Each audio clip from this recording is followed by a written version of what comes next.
శివాజీ విషయంలో 'శివాజీ పట్టాభిషేకం' అనేది ఏ చరిత్ర పుస్తకం చదవాలి చెప్పండి? పోనీ అక్కడ చదువుతాం అది తెలుసుకుంటే పోనీ ఇది రాంగ్ అయితే. మీరు చెప్పే చరిత్ర అయితే అబద్ధం. హ్మ్.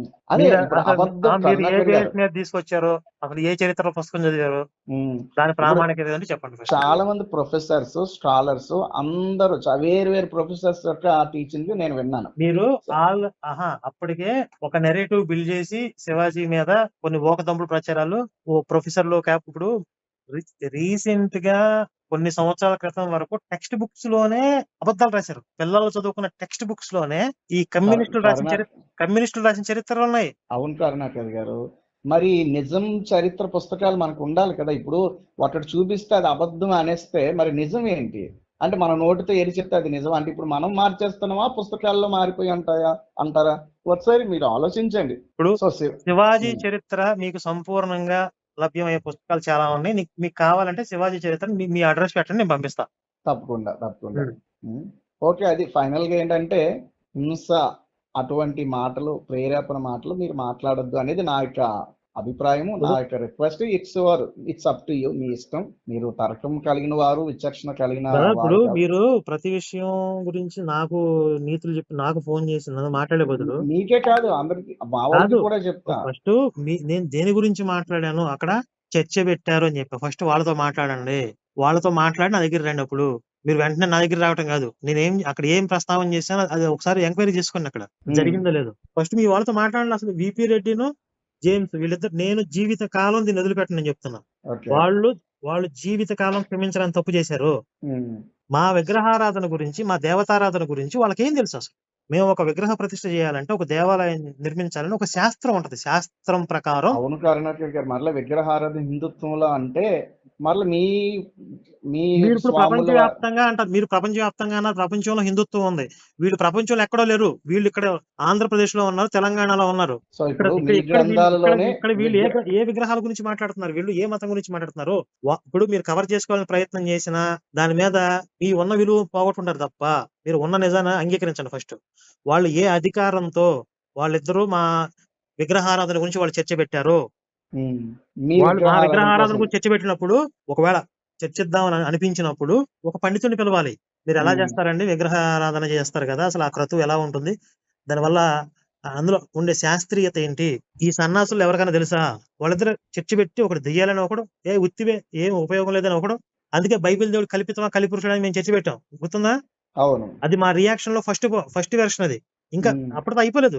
ఇంకా నా రియాక్షన్స్ వస్తూనే ఉంటాయి. నాకు గుర్తొచ్చినప్పుడు ఒక రియాక్షన్ వస్తుంది. దానివల్ల నేను అది మీ ఇష్టం.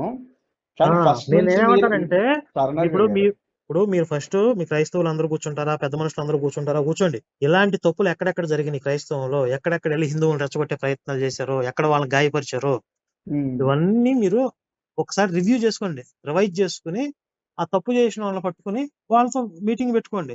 ఇంకొకసారి అలా జరగకుండా చూసుకోండి. ఇప్పుడు రియాక్షన్ వస్తుంది హిందుత్వం నుంచి. రియాక్షన్ వచ్చే హిందుత్వం దగ్గర రావటం కాదు. మీరు చెప్పారు. ఇప్పుడు భారతదేశంలో యేసుప్రభు క్రైస్తవ్యం కులంతో తిట్టడం అనేది క్రైస్తవులు చేశారా, ముస్లిం చేశారా, ఎవరు చేశారు ఫస్ట్? అలాగే మాలల దేవుడని, మాదిగుల దేవుడని, తక్కువ కులం అని ప్రూఫ్ తీసుకురండి. భారతదేశం ప్రతి పల్లెల్లో కరుణాకర్ గారు, ప్రతి పల్లెల్లో ఎంతమంది దళిత క్రైస్తవులు ఇప్పుడు నిందించబడుతున్నారు? దీనికి మరలా ప్రూఫ్ కావాలా? క్రైస్తవులు అనే పదమే భూత పదం. ఇప్పుడు క్రైస్తవులైనాక దళితులు ఎలా అవుతారు? కులానికి క్రైస్తవ్యానికి అసలు సంబంధం ఉండదు. కానీ అది కూడా ఒక వివక్షే. అది కూడా మీకు తెలుసు. ఇప్పుడు కులం మతం మారితే కులం ఎందుకు మారాలి? ఇప్పుడు మీరు రాజ్యాంగం కింద ఉంటున్నారా, మీరు సొంతంగా చట్టాలు పెట్టుకున్నారా? అదే రాజ్యాంగం కింద ఉంటున్నాం కాబట్టి దాని మీద అడుగుతున్నాం. మా యొక్క మాట అది ఎవరికైతే దళితులుగా ఉన్నారు. సరే, అప్పుడు ఏం చేద్దామంటే, మీరు ఇక్కడ ఎథికల్ గా లాజికల్ గా మాట్లాడతారు. పుట్టిన కులం అనేది మతం మారడం వల్ల మారిపోదు కదా. అవును. కానీ రాజ్యాంగంలో కొన్ని ప్రయోజనాల దృష్ట్యా కొన్ని కారణాలు తెచ్చారు ఉంది. ఎందుకంటే వాళ్ళ రీజన్స్ వాళ్ళకు ఉన్నాయి. అవును. దాన్ని మేము యాక్సెప్ట్ చేయమండి, మేము ఈ లాజిక్ నే పట్టుకుంటామంటే యాక్సెప్ట్ కాదు, ప్రభుత్వానికి రిక్వెస్ట్ చేస్తున్నారు. అలాగే ఇప్పుడు మేమేం చేస్తామంటే 1974లో లౌకిక అనే పదం చేర్చారు భారతదేశంలో. దీన్ని హిందూ ముస్లిం దేశంగా విభజించినప్పుడు 1947లో లౌకిక అనే పదం లేదు. కాబట్టి ఈ అమెండ్మెంట్ ద్వారా తీసుకొచ్చిన ఈ రాజ్యాంగ సవరణ తీసుకొచ్చిన ఈ లౌకిక అనే పదం మాకు చెల్లదు. ఇది సంపూర్ణ హిందూ దేశంగా ప్రకటించేయండి. అలాగే ఇప్పుడు మీరు ఏదైతే అనుకుంటున్నారో ఆ అంశం వరకు మీరు అనుకునేది పరిశీలిద్దాం. కాబట్టి ఫస్ట్ ఇది హిందూ దేశం అయిపోయిన తర్వాత నెక్స్ట్ ఏం చేయాలో ఆలోచిద్దాం. దీనికి మీరు అదే ఒప్పుకుంటారా? అదే చెప్తున్నా, మీకున్న ఆ యొక్క ఏమంటారు అవి అడుగుతారు, మాకున్న వాటిని వీళ్ళు అడుగుతారు. అక్కడున్న సుప్రీం కోర్టు వాళ్ళంతా ఆలోచన చేసి ఏది రైట్ ఏది చేయాలో అది చేస్తారు. సో ఇప్పుడు ఇప్పుడు భారతదేశం అంతా హిందూ దేశం అనే పేరు, అప్పుడు హిందూ దేశం అని దేనిని బట్టి వచ్చింది? హిందూ అనే మతం బట్టి భారతదేశం హిందూ దేశం అని ఉందా, లేకపోతే సింధు నాగరికత దగ్గర భారతదేశం? నేను చరిత్రలో చదువుకుంది ఏంటంటే సింధు బ్రదర్, నాగరికత. ఇప్పుడు మీరు ఒకసారి జాగ్రత్తగా విని అర్థం చేసుకుని మాట్లాడండి. నేనేమన్నాను? చెప్పండి. 1947లో దేశ విభజన జరిగినప్పుడు అన్నా. 47లో దేశ విభజన ఏ ప్రాతిపదికన జరిగింది? మత ప్రాతిపదికన జరిగిందా లేదా? అవునా అంటే కదా చెప్పండి. ముస్లింలు వాళ్ళందరూ వాళ్ళకి ఒక దేశం కావాలనే ఉద్దేశంతో వాళ్ళు వెళ్ళిపోవడం జరిగింది. అంతే తప్ప ఇక్కడ ఉన్న వాళ్ళంతా కేవలం హిందువులే అనే ప్రాతిపదిక మీద యువతల హిందూ డివైడ్ ముస్లిం చేస్తారు. గొడవలు జరిగాయా, లేకపోతే క్రైస్తవులకి ముస్లింలకి గొడవలు జరిగాయా? హిందూ హిందువులు ముస్లింస్ 10 లక్షల మంది హిందువులు చంపబడ్డారా, క్రైస్తవులు చంపబడ్డారా? హిందూ ముస్లింస్ కి గొడవ జరిగింది. దేనికోసం? దేశ విభజన కోసమే కదా. అప్పుడు అది అది ముస్లిం దేశం అప్పుడు హిందూ దేశం అవుదా? అప్పుడు ఇక్కడ ఇంకా చాలా మంది ఉన్నారు కదా, వేరే ఇంకా సిక్కులు ఉన్నారు, జైనులు ఉన్నారు, బౌద్ధులు బ్రదర్, ఉన్నారు. ఇప్పుడు ముస్లిం దేశం అంటే పాకిస్తాన్ లో కూడా అక్కడ హిందువులు ఉన్నారు, అక్కడ సిక్కులు ఉన్నారు, అక్కడ జైన్లు ఉన్నారు. కానీ మైనారిటీగా ఉంటారు వాళ్ళు. కానీ మెజారిటీ ఆ ప్రాంతాలన్నీ మెజారిటీ ముస్లిం మెజారిటీ ప్రాంతాలు. కాదు, ఆ టైంలో అధికారులు దీన్ని హిందూ దేశం గాని మేము ఉంచుతాము అని ఏమైనా స్టేట్మెంట్స్ చేస్తే అవేమో ఉంటే అప్పుడు చూపించండి. అది హిందూ మేము దేశం ఒకవేళ కాకపోతే 1974లో లౌకిక అనే పదం ఎందుకు యాడ్ చేశారు? అది నాకు చెప్పండి. అదే లేదు కదా, అదే అంతకు ముందు హిందూ దేశం కాదు, అప్పటికే లౌకిక దేశం అయితే 74లో ఎందుకు యాడ్ చేశారు? అంతకుముందు హిందూ దేశం, హిందూ మతానికి సంబంధించిన దేశం అనే స్టేట్మెంట్స్ రాజ్యాంగంలో ఉన్నాయా? శ్రీరాములు వారి చిత్రపటం ఉంది.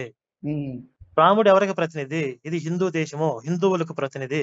అంటే భారతీయులకి అందరికీ రాముడు ప్రతినిధి, ఒకవేళ రిలీజియన్ తో సంబంధం లేకుండా ఉంటాయి. ఇప్పుడు ఈ లౌకిక హిందూ దీని మీద పెద్ద సబ్జెక్ట్ చేయాలి. నేను కూడా కొన్ని విషయాలు అవి చదవాలి. సో మొత్తం చదివిన తర్వాత దాని మీద మాట్లాడదాం. అయితే మీ యొక్క ఏమైనా డిమాండ్స్ ఏమున్నాయో మీరు ప్రభుత్వాన్ని తీసుకుని వెళ్తారు, ప్రభుత్వం చూస్తుంది అది నిజం, అది డిమాండ్ ఏంటంటే, నేను ఓపెన్ గా క్లియర్ గా చెప్తున్నా. మీరు చాలా సార్లు చెప్తున్నారు కదా, భారతదేశాన్ని సంపూర్ణ హిందూ దేశంగా ప్రకటించడమే. అవును. తర్వాత ఇంకేంటి డిమాండ్? మరి మిగిలిన క్రైస్తవులు, ముస్లింలు, జైనులు వీళ్ళంతా వారి యొక్క ఉద్దేశం ఏంటి? మీరు హిందూ సంస్కృతిని గౌరవించే ప్రతి ఇతర మతస్థులు కూడా ఇక్కడ ఉండొచ్చు. మేము హిందూ సంస్కృతిని లేకుండా చేస్తాం, ఇది మాకు పడదు అనేవాళ్ళు ఇక్కడ ఉండాల్సిన అవసరం లేదు. అంటే వారు భారతీయుల లెక్కల్లోకి రారా? అదే చెప్తున్నా, హిందూ సంస్కృతిని గౌరవించే ప్రతి ఒక్కరు. కరుణాకర్ గారు, హిందూ మతమును బట్టే దేశమా, దేశం బట్టి హిందూ మతమా? ఏంటి? హిందూ మతమును బట్టి దేశమా? ఇక్కడ భారతదేశము హిందూ సంస్కృతి విడివిడిగా లేవు. భారతీయులంటే హిందువులు. మీరు బయట ఏ దేశానికి వెళ్ళినా అడగండి, భారతీయులంటే హిందువులు, హిందుత్వం అంటే భారతదేశం. హిందూ అనే పేరు ఎలా? ఇప్పుడు రిలీజియన్ పరంగా భారతదేశానికి హిందూ వచ్చిందా?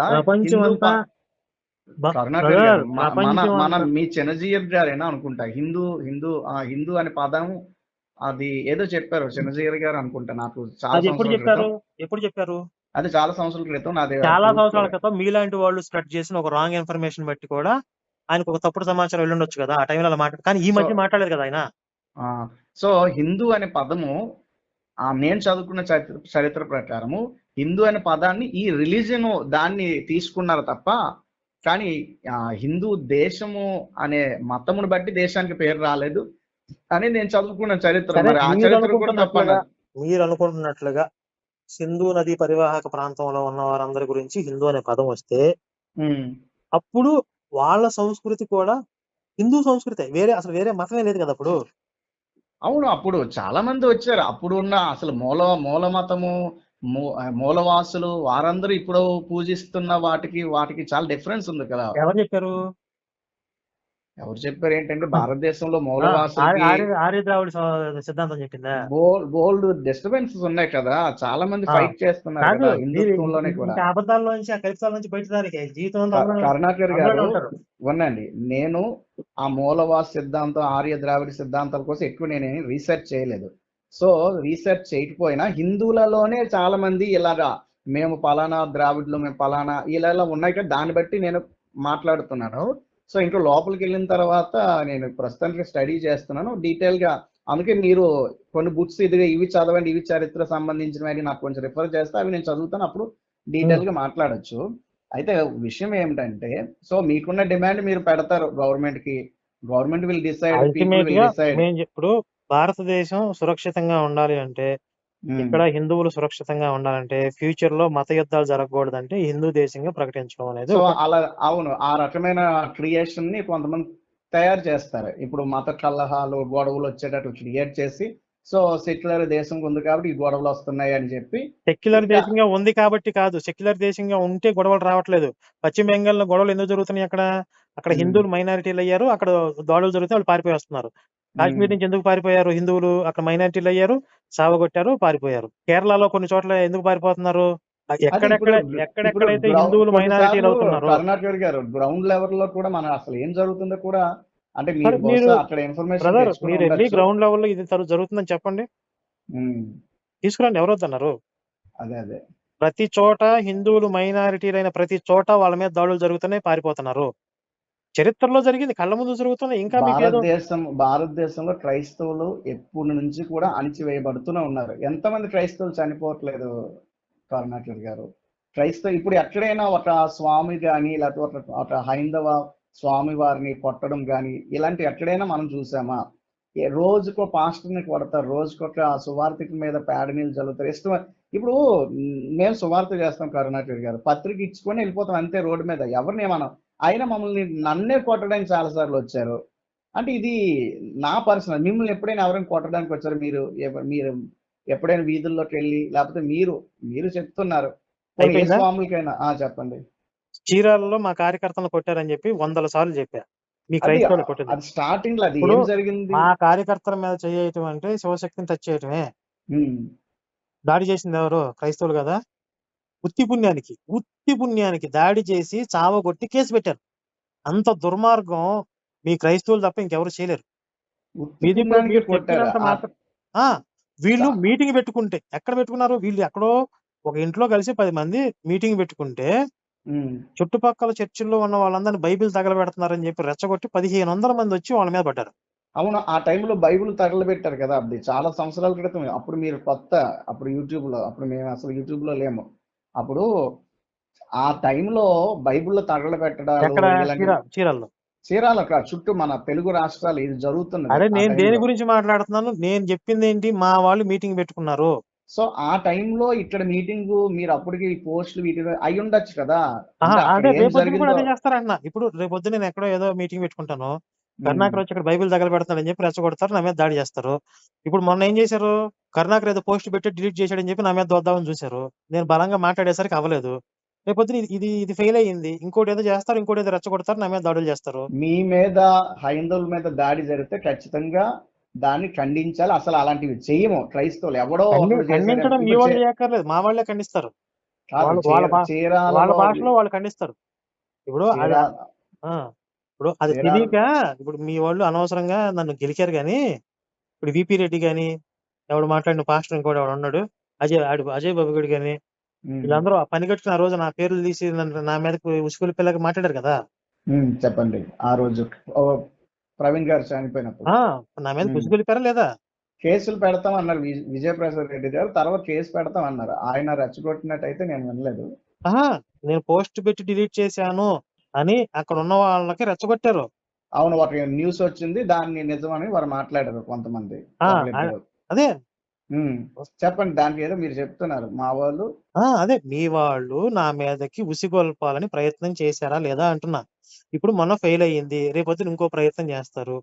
నిజంగా నా మీదకి దాడులు చేసేలాగా మీ వాళ్ళని ఉసిగొల్పి ఏదన్నా చేశారనుకోండి, అప్పుడు ఏం జరుగుతుందో అప్పుడు తర్వాత తెలిసింది కదా వాళ్ళకి, ముందు తెలియదు వాళ్ళకి.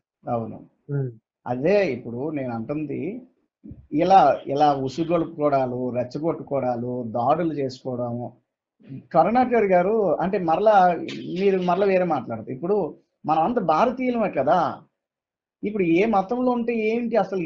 అంటే ఇప్పుడు ఒకటి నిజంగా చెప్పండి, మీ వెనకతలు ఏమైనా మీరు పొలిటికల్ గా ముందుకు వెళ్ళాలని ఆలోచన ఉందా, లేకపోతే ప్యూర్ గా మీరు ధర్మం కోసం ఆలోచన చేస్తున్నారా? ఇప్పుడు మీరు చెప్పాలి, అది మీ వెనకాల అసలు ఏంటి విదేశాల ఎజెండా ఏమైనా ఉందా, లేకపోతే బైబిల్ ప్రామిస్ చెప్తా. ఆ, బైబిల్ ప్రామిస్ చెప్తా. నేను ఇప్పుడు మీరేం చెప్పారు నాకు తెలియదు. నేను చాలా సార్లు ఉమ్. చెప్పింది ఏంటంటే, మీ పాస్టర్లు క్రైస్తవ మాఫియా అనేది హిందుత్వం మీద ఈ కుట్రలు మానేస్తే అసలు శివశక్తి పని చేయాల్సిన అవసరమే ఉండదు. నేను హ్యాపీగా వెళ్ళి నా పని నేను చేసుకుంటా. నాకు ఈ పెంట అంతా ఎందుకని చెప్పి కుట్రలు ఏంటి?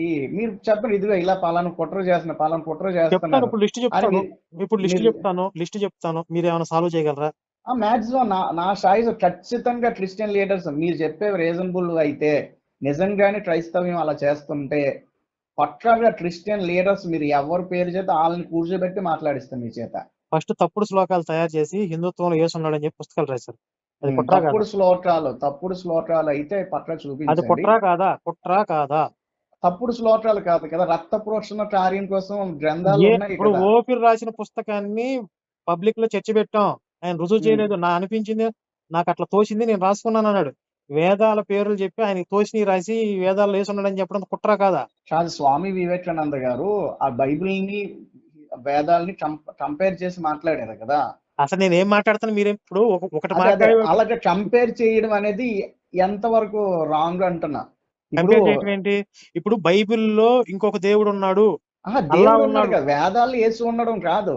ఆ, వేదాల్లో వేదాల్లో కొన్ని యేసు ఉన్నాడా? లక్షణాలు, ఈ వేదాల్లో యేసు వేదాల్లో ఉన్నాడా? వినండి, వేదాల్లో ఉన్న కొన్ని లక్షణాలు, ఆ లక్షణాలు భూమి మీద చరిత్ర పురుషుడిగా యేసులో కనబడుతున్నాయి అని ఒక కంపారిజన్ చూపించారు. ఆయనే కాదు, ఇంతకుముందు కూడా చాలా మంది చూపించారు. ఇప్పుడు యజ్ఞ ప్రజాపతి అని ఉంది. అంటే ఇప్పుడు ఓపిర్ ప్రజాపతి రాసిన బుక్ ని మీరు రుజువు చేస్తారా? ఆ పుస్తకం అవసరం. ఇప్పుడు నేను ఆ పుస్తకం మీద వచ్చాను నేను అనుకోండి, నేను స్ట్రైట్ గా అడుగుతున్నా, మీరు వంకర టింకర్ గా డొంక తిరుగుడు వద్దు. నేను స్ట్రైట్ నేను గా స్ట్రైట్ గా చెప్తున్నాను. అడుగుతున్నా, వేదాల్లో తప్పుడు శ్లోకాలు తీసుకుని క్రియేట్ చేసి యేసుకి ఆపాదించి కుట్ర చేశారా లేదా? అదే అది తప్పుడు శ్లోకాలు అయితే కుట్ర. మరి ఆ కుట్ర చేసిన వాళ్ళని మీరు ఆపారా?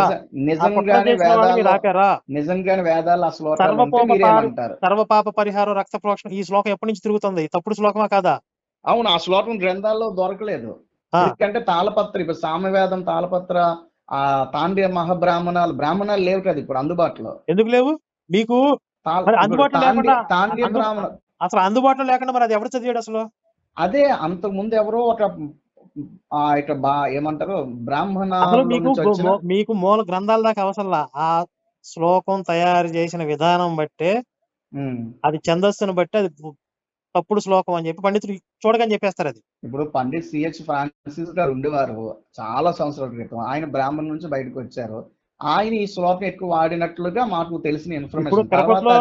తిరుపతిలో దున్న పుట్టినంత మాత్రం గోవింద అనదు. ఎవరో బ్రాహ్మిన్స్ లో వచ్చారు అని ఆయన వాడాడు కాబట్టి అది పవిత్రం అయిపోదు. పవిత్రం కాదు, ఆయన ఉంది అని చెప్పారు. సో అంతకు ముందు మరి ఆయనకి ఎక్కడి నుంచి వచ్చిందో మనకు తెలియదు. ఎప్పుడైతే ఆ శ్లోకం లేదని తెలిసిందో, హిందుత్వం గురించి తప్పుడు శ్లోకాలు తయారు చేశారు. మహర్షులందరూ వెతికిన దేవుడు యేసు అని చెప్పారు. మహర్షులందరూ యేసు కోసం వెతికారా? యేసుని గురించి మహర్షులు చెప్పారా? మహర్షులు వేదాల్లో ఇప్పుడు పోనీ ఆ శ్లోకం వదిలేయండి, అందుకే అది ఇప్పుడు ఎవరు వాడట్లేదు కదా. అది ఎక్కడ మనం చూపించడానికి ఓఫిర్ రాసిన పుస్తకంలో 6 అంశాలు తీసుకుంటే 3 జరిగినాయి, ఇంకో 3 మీద చర్చ రాకుండా పారిపోయాడు. జరిగిన 3 అంశాలు. కరుణాకర్ గారు, ఇప్పుడు ఓఫిర్ గారి పుస్తకం మీద నేను కూర్చుంటే చర్చకి, ఆ పుస్తకాన్ని మీ మీద మీరెందుకు వెళ్తారని వాళ్ళే ఒప్పుకోరు. కాబట్టి నేను వేదాలలో ఉన్న ఈ లక్షణాలు ఇప్పుడు ఆల్రెడీ మనం మాట్లాడుకున్నాం. మనం ఆల్రెడీ ఈ అంశం మీద చర్చ చేద్దాం. ఇప్పుడు మన పాయింట్ ఏంటి ఇక్కడ? వేదాలని వ్యాఖ్యానం చేస్తూ, పురాణాలలో వ్యాఖ్యానం చేస్తూ యేసున్నాడు అని చెప్పి కుట్ర చేశారు అంటే ఎగ్జాంపుల్ ఓఫిర్ చెప్పా. ఎగ్జాంపుల్ సర్వపాప రక్త ప్రోక్షణ శ్లోకం చెప్పా. కుట్ర జరిగింది, ఎక్కడ జరిగింది అని మీరు అడిగారు కాబట్టి నేను చెప్పా. ఓఫిర్ గురించి నేను సాల్వ్ చేస్తానని చెప్పి ఇప్పుడు ఏమంటున్నారు? ఓఫిర్ గురించి నేను మాట్లాడితే వాళ్ళని ఒప్పుకోరంటున్నారు. ఒప్పుకోనప్పుడు నేను సాల్వ్ చేస్తాను ఎందుకు చెప్పారు మీరు? నేను సాల్వ్ చేస్తాను అన్నది ఆ కాన్సెప్ట్ ఉందా లేదా అనేది సాల్వ్ చేస్తాను. మా వెర్షన్ ఏంటి, నేను ఏ పాయింట్స్ తో స్ట్రాంగ్ గా ఉన్నాను అని తెలుసుకోవడం కోసం నాకు ఫోన్ చేశారు. మీరు సాల్వ్ చేయలేని విషయం మీకు తెలుసు. అసలు ఇప్పుడు మీకు ఈ విషయాలన్నీ మాట్లాడడానికి నేనేం చేయలేదు. నేను ఒక్కటి మీరు చీపుర్లు పట్టుకోండి అని చెప్పారు కదా, ఆ పదం కోసం మాట్లాడండి. ఇప్పుడు మీ అందరం భారతీయులే కదా, మీకు ఎందుకు మేమంటే పడదు? ఎందుకు పడదండి? కుట్రలు చేస్తున్నారు కాబట్టి. ఎక్కడ చేస్తున్నాం అన్నారు, ఇది చూపించా. చేసేవాళ్ళు చూపించండి, సాల్వ్ చేస్తామన్నారు. ఇప్పుడు ఏమంటారు? నా మాట ఎక్కడ అంటారండి? వాళ్ళకి నాకు కాదు. ఇప్పుడు నేను సాల్వ్ నేను చెయ్యను అనట్లేదు. ఆ కాన్సెప్ట్ వేదాల్లో ఉందో లేదో దాని మీద చర్చ చేద్దాం అంటున్నా. లేదు అనుకోండి, మీరు లేదని నిరూపించారు అనుకోండి నాతో. ఆల్రెడీ చర్చ జరిగింది. ఓఫీర్ రాసిన పుస్తకం మీద చర్చ జరిగింది, మీకు తెలుసా? బ్రదరు, ఆ చర్చలో ఆయన చాలా వరకు మాట్లాడనివ్వలేదు. అందరూ కలిసిపోయి ఆయన మీద మాట్లాడేశారు అని ఇది ఉంది. ఇద్దరిద్దరు కూర్చోలేదు కదా. అక్కడ జడ్జెస్ ఉన్నారు, అంటే జడ్జెస్ నిర్ణయం కూడా తప్పే. జడ్జెస్ కాదు, చాలా మంది ఆయన మీద మాట్లాడారు. మీరు కావాలంటే ఆ వీడియో, మీరు కూడా ఉన్నారు కదా, అందరూ కలిసి ఆయన అడిగిన దానికి అందరూ కలిసి మాట్లాడలేదు బ్రదర్. అక్కడ వాది ప్రతివాది ఉన్నారు, జడ్జెస్ ఉన్నారు, తర్వాత తర్కశాస్త్రానికి సంబంధించిన వాళ్ళు ఉన్నారు మధ్యలో, ఇటుపక్క స్వామీజీ ఉన్నారు. ఈ వ్యవస్థ, ఈ సిస్టమ్ ని ఓఫీర్ అంగీకరించాడు. వీళ్ళుంటారు. లేదు దీంట్లో వీళ్ళు ఉండకూడదు, ఈ తరపున మా ఇందులో మా క్రైస్తవులు ఉంటారు. ఆయన డిమాండ్స్ ఏం పెట్టలేదు. అప్పుడు ఈ శాస్త్రానికి, తర్కశాస్త్రానికి సంబంధించి వీళ్ళు పండితులు కాబట్టి వీళ్ళు ఉంటారు, ఓకే. తర్వాత జడ్జెస్ ఉంటారు, ఇందులో ఒక క్రిస్టియన్ ఉన్నాడు జడ్జెస్ లో. ఇటుపక్క మరి స్వామి హిందుత్వానికి ప్రతినిధులుగా స్వామీజీలు ఉంటారు. ఇదంతా ఆయన యాక్సెప్ట్ చేసిందే. మళ్ళీ తర్వాత వాళ్ళు 3-4 ఉన్నారు. ఇవన్నీ తర్వాత తప్పించుకునే మాటలు ఇవన్నీ. చర్చలో ఆయన ఎంతసేపు మాట్లాడారు, వీళ్ళు ఎంతసేపు మాట్లాడారు, ఆయన మాట్లాడడానికి ఎంత సమయం కావాలో అంత సమయం ఇచ్చారు. నాకు ఇంకా మాట్లాడడానికి సమయం కావాలి అంటే ఎప్పుడు ఆపేలా. మీరు చూడండి మొత్తం.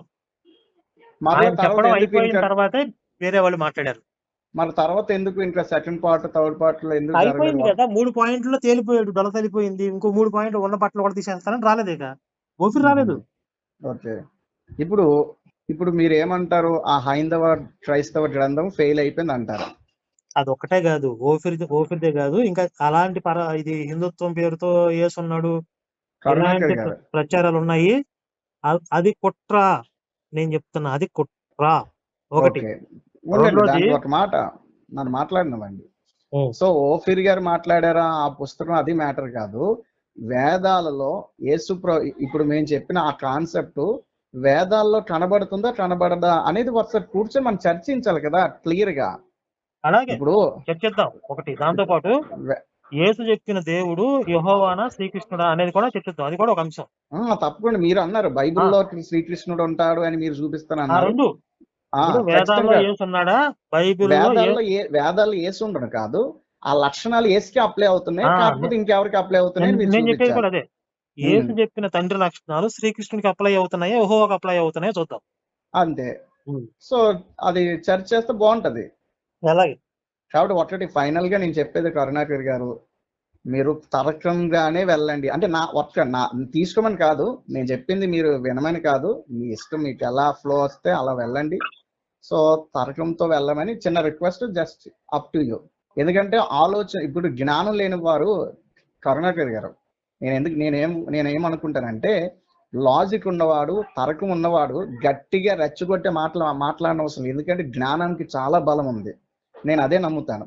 సో మీకు ఉన్న తర్కం బట్టే మాట్లాడండి, ఎందుకంటే మీ జ్ఞానం చాలా బలమైంది. సో అది నా నుంచి మీకు ఇచ్చే చిన్న సజెషన్, అది మీ ఇష్టం బ్రదర్. ఓకే బ్రదర్, అయితే ఓకే బ్రదర్.